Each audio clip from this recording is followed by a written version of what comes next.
అడుక్కోవాలి, coffee ఉందా, tea ఉందా, juice ఏమైనా ఉందే అని. 5 సంవత్సరాల తర్వాత ప్లేట్ మారిపోయింది, ఈయన అడుక్కుంటే కానీ రాదు. తర్వాత 10 సంవత్సరాల తర్వాత టీ ఉందా అంటే తెచ్చి చేతిలో పెట్టి సాసరండి వేడిగా ఉంటుంది పట్టుకోండి అని చెప్పిన భార్య తెచ్చి చేతిలో ఇవ్వకుండా ఆ పక్క టేబుల్ మీద పెట్టి అక్కడ పెట్టా తాగు అని వెళ్ళిపోతుందట. టీ ఏదంటే పెట్టా తాగు, ఇప్పుడు పెట్టి 10 నిమిషాలు అయిపోయింది. చేతికి ఇచ్చావు కదా ఫస్ట్ ఇయర్లో, ఇప్పుడు ఎందుకు పక్కన పెడుతున్నా అంటే ప్రేమ తరిగింది. అది 25 సంవత్సరాల తర్వాత అయితే టీ ఉందంటే పెట్టుకో తాగు అంటుందట. కాబట్టి సిల్వర్ జూబ్లీ అయిపోయినట్టు అనమాట. మనసు మార్చుకోండి, అలా ఉండొద్దు. మొదటి సంవత్సరంలో ఉన్నట్టుగా ఉండండి. ఇప్పుడు నేను ఈ మాటలు చెప్తుంటే మా పురుష బ్రదర్స్ ఏమంటున్నారంటే, పాస్టర్ గారు ఇంకొంచెం చెప్పండి, మా ఆవిడ ఇక్కడే ఉంది, కొంచెం చెప్పండి.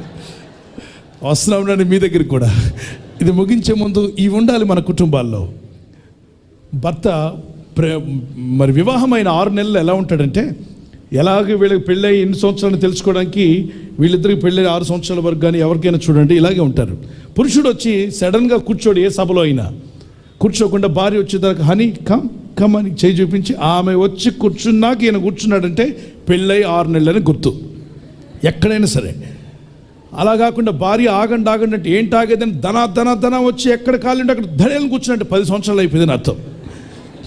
తర్వాత భార్య వచ్చి అదిగోండి అతని పక్క జరగమనండి, అతని పక్క చైర్ ఖాళీ ఉంది, మీ పక్కన నేను కూర్చుంటాను, మీరు ఆ చైర్లోకి వెళ్ళి నీ పక్కన కూర్చుంటానంటే ఇక్కడ స్థలం ఎక్కడుందే వెళ్ళా లేడీస్ పక్కన కూర్చోపో అంటే సిల్వర్ జూబ్లీ అయిపోయిందని అర్థం.